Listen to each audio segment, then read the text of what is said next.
ನಿಹಾಲ್. ನಮಸ್ತೆ ಎಲ್ಲರಿಗೂ. ನನ್ನ ಹೆಸರು ನಿಹಾಲ್. ನಾನು ಪುಣ್ಯಕೋಟಿಯ ಕಥೆಯನ್ನು ಹೇಳುತ್ತೇನೆ. ಒಂದು ದಿನ ಗೊಲ್ಲ ಅಂತ ಒಬ್ಬ ಮನುಷ್ಯ ಇದ್ನ.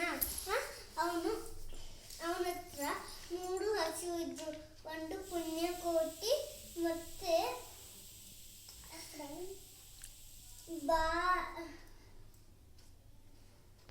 ಕಳಿಂಗ ಅಂತ ಒಬ್ಬ ಗೊಲ್ಲ ಇದ್ದ.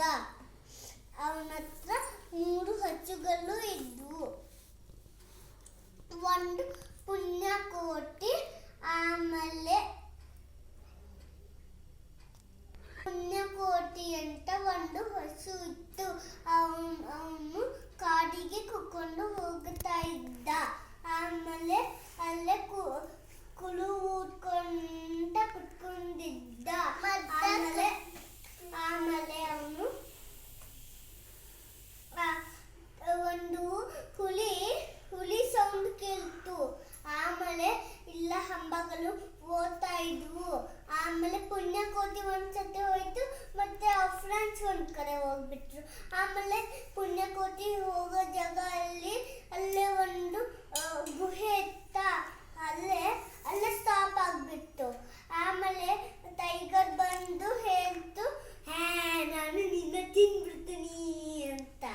ಆಮೇಲೆ ಇಲ್ಲ, ನನ್ನ ಹತ್ರ ಚಿಕ್ಕ ಮಗು ಐತೆ, ಅದಕ್ಕೆ ಹಾಲು ಕುಡಿಸಿ ಬೇಗ ಬಂದ್ಬಿಡ್ತಾನೆ ಅಂತ ಹೇಳ್ತು. ಆಮೇಲೆ ಇಲ್ಲ, ನಾನು ನಿನ್ನ ತಿಂದೇ ಬಿಡ್ತೀನಿ, ನೀ ಸುಳ್ಳು ಹೇಳ್ತಾ ಇದೀಯಾ ಅಂತ ಹೇಳ್ತು. ಸತ್ತವೇ ನನ್ನ ತಂದೆ ತಾಯಿ, ಸತ್ತವೇ ನನ್ನ ಭಗವಂತ, ಸತ್ತವೇ ನನ್ನ ಭಗವಂತ ಅಂತ ಹೇಳ್ತು ಪುಣ್ಯಕೋಟಿ. ಆಮೇಲೆ ಓಕೆ, ನೀನು ಬೇಗ ಹೋಗಿ ಆ ಮಗುನ ಬೇಗ ಕುಡಿಸಿ ಬಾ ಅಂತ